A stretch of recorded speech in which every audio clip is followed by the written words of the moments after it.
Jimmy Neutron's anniversary is today, and to celebrate, I'll be checking out the first of his video games, Jimmy Neutron, Boy Genius, which is based off the film of the same name.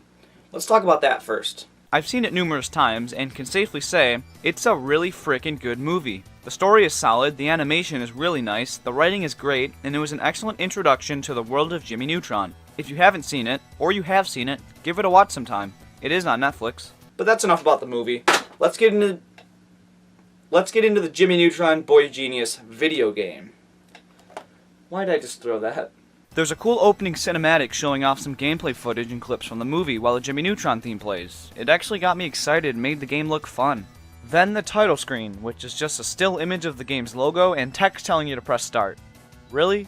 The music here, along with the music throughout the entire game, sucks. There's only 11 tracks to be precise, and none of them are catchy or stand out in the slightest. There's not much more to say about that. It's really disappointing.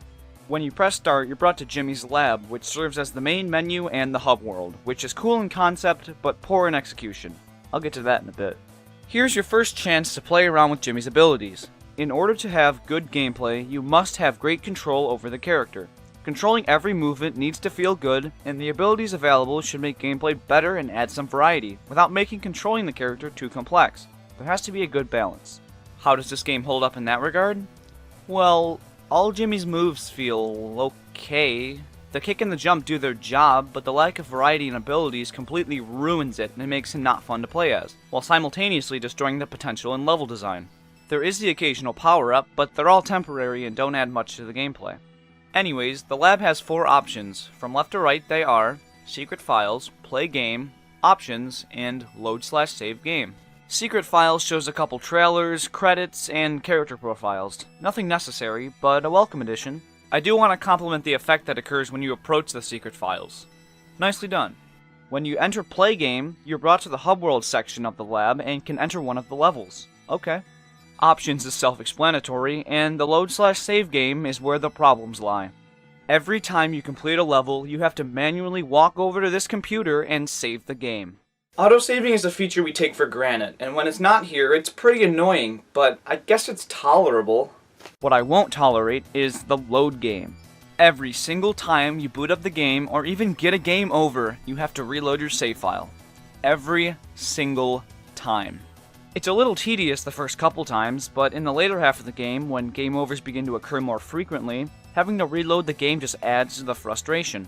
Okay, let's get into the actual game. When you enter the first level, a cutscene plays, and it explains that Jimmy snuck out of the house and went to Retroland. When he arrived, Nick told him they can't leave the park until they've collected 6 prizes to show off tomorrow, so Jimmy has to get that done. This cutscene, along with every other cutscene, is disgusting. Every character model, even Jimmy himself, looks like complete garbage, and to make things worse, there is no lip movement while speaking. I will hand it to the voice actors, they all do a good job, except frickin' Carl, I don't know what happened there, but seeing these lines come out of a still-faced character is unsettling and looks pretty bad. Anyways, the first level starts, and you're surrounded by collectibles this game refers to as neutrons, but what they fail to mention is what exactly it is they do. They tell you that you need to collect 6 prizes, but they don't say how to get these prizes. My first thought was that you had to collect these neutrons and exchange them for prizes, so I did my best to collect as many as possible, until I realized that wasn't the case. I later found out that they are optional, and if you collect 10, they give you an extra life. Okay? But why is this first area filled with them? The first level gives you infinite lives, so these are completely pointless to everyone that isn't looking to 100% the game. They do fill up a lot of the empty space in these areas, and they encourage exploration, which is good and all, but what absolutely destroys this is the lack of camera control.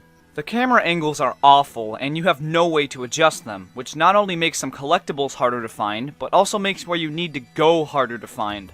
This game is for the GameCube and PlayStation 2, no excuse. Moving past that, the first level is split up into multiple sub-areas that separate this game's various features in a way that makes it easier to demonstrate the problems with each of them. The first area is really small and barren, and the next area acts as a mini hub world that also shows off 2 of Jimmy's power-ups. The first one is Goddard's scooter, which allows you to get around really fast, but is extremely difficult to control and was never really utilized. The other one is Goddard Pogo, which allows you to jump higher and farther. It's utilized more frequently and controls better, but it's definitely not that good. Anyways, the first of these sub-areas is the Midway that shows off an extremely pointless recurring gameplay style, the spaceflight arcade game. There's no reward for playing, and it's not fun at all, so it pretty much has no reason for existence. To be fair, they are in an amusement park, and it makes sense to have an arcade game there, so I guess in this case it's justified, but when it appears in later levels, it is completely out of place. Oh, and if you're going to make an optional minigame in your game, you have to at the very least make sure it's fun. The next sub-area is called the Mummy area, which shows off the most used Goddard power-up, Goddard's Sled. And oh my gosh, it's really bad. I get it, a lot of platformers try to implement sliding, but I've never seen it this poorly executed. When I looked at Scooby-Doo Unmasked, I stated the slides didn't control that well, but sliding was barely implemented, and the few times it was, the slides themselves were well designed, so they didn't bother me. But when playing the slides in Jimmy Neutron Boy Genius, they control like absolute garbage, it's overused, and the slide designs are really lame, especially this first one. Like, come on. The next sub-area is called Arabia, and this gives us the first chance to really critique this game's platforming. We've already established that playing as Jimmy is complete trash, and these bad controls would make traversing any area incredibly lame. But unfortunately, the worst part of this game is the level design, and it makes a lot of this game's many issues shine. One big recurring problem is the horrible level layouts. Not only are they extremely bland and unoriginal, but they are also extremely difficult, which sounds like a good thing, but difficulty is only a good thing if it's difficult by design, not by bugs and poorly thought out platforming sections. Some areas have jumps that are near impossible to make, and when you sprinkle in some poorly placed enemies, it makes for an awful time.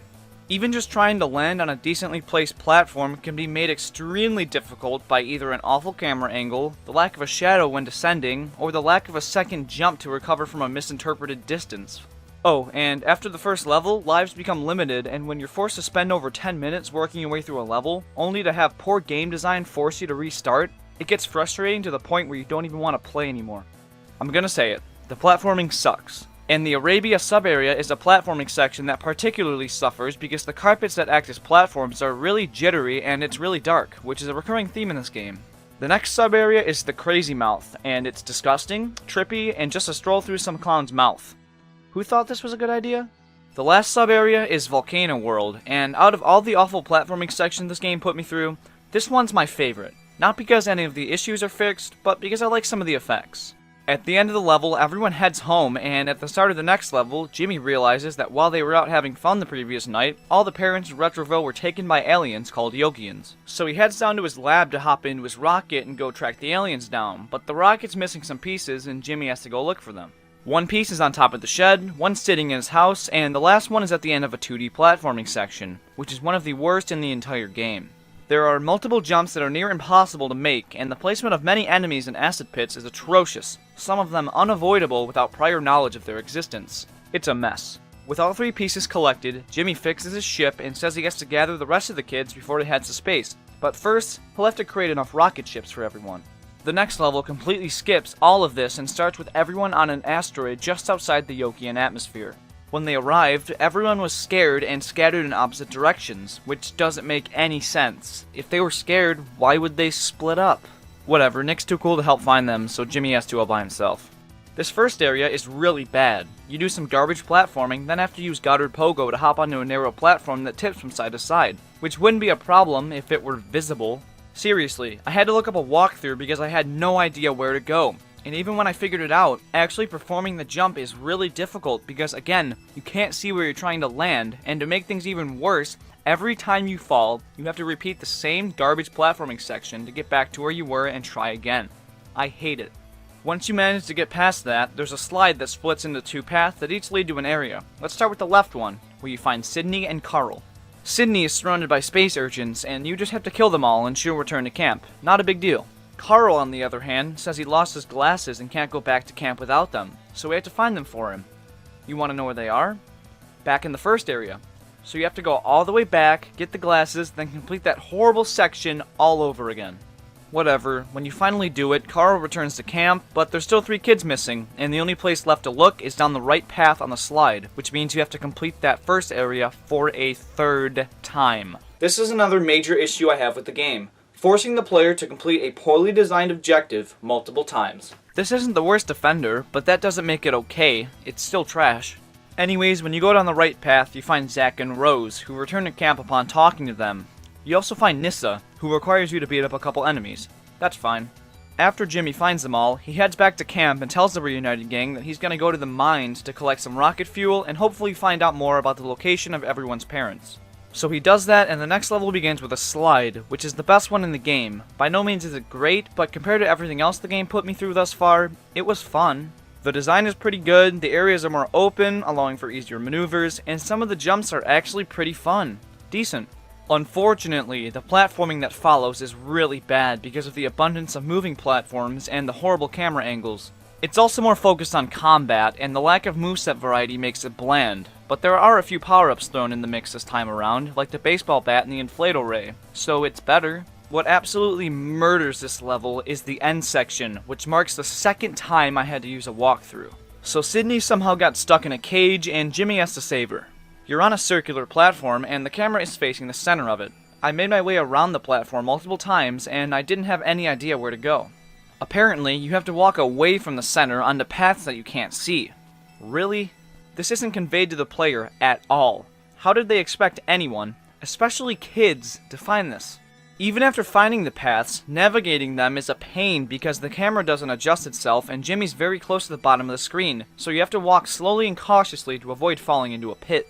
Not only is the camera here the worst in the entire game, but it's also the biggest offender of forcing the player to complete a poorly designed objective multiple times. There are 3 paths that each require you to defeat a horde of enemies, pick up this glowing orb, complete some basic but cheaply built platforming, throw the orb into the core of the machine, then make your way back to the ground and repeat this process until Sydney's cage opens. This will really test your patience.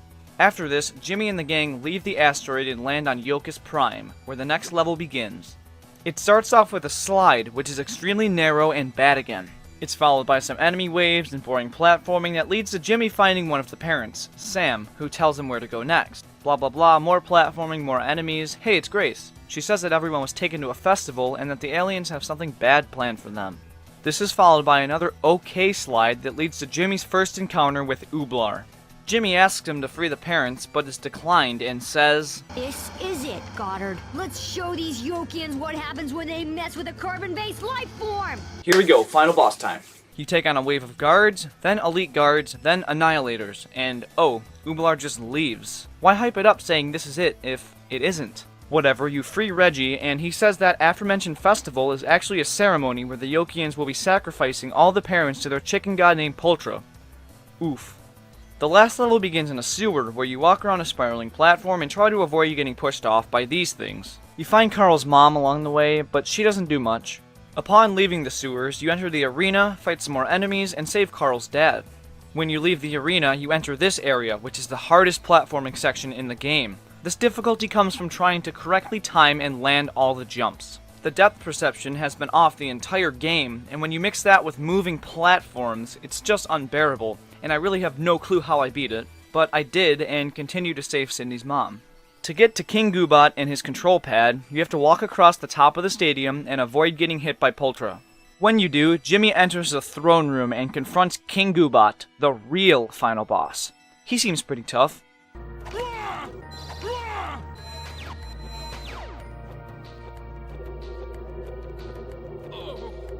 Wait, that's it? Really?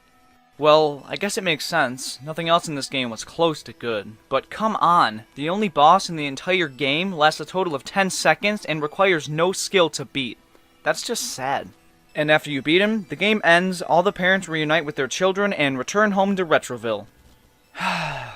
Well, that was not fun. I don't think I've ever been happier to stop playing a video game in my entire life. It's that bad. This incredibly unsatisfactory experience only lasts a couple hours, which is a good thing, but I don't know why anyone would put themselves through this. Me included. I don't know why I did. To put it lightly, this game is awful. It has extremely clunky controls, horrible and uninspired level design, poorly made combat, a sad excuse for a soundtrack, and some of the most disgusting character models and areas I have ever seen. If you want to experience the plot, just watch the movie. It's actually good, and you'll get a more complete version of the story. There is literally no reason to play this game, even if you are a fan of Jimmy Neutron. That was a lot worse than I thought, but I won't let a garbage game like this ruin Jimmy Neutron for me. If anything, playing through this game just to celebrate his anniversary really made me realize how much this character means to me. You're welcome, dude. Thanks for watching. If you like what you see, leave a like, and if you want to see more, subscribe. I got a new mic for Christmas. That's what you're hearing me talking to now. But most of this video was finished by the time I got it, so it wasn't utilized this time. Whoops. The first video of the new year will all be done on this, so look forward to that. If you have any advice for future videos, please leave a comment, and if you want to stay up to date with me, follow me on Twitter. Anyways, happy holidays, thank you for watching, and I'll see you in 2019.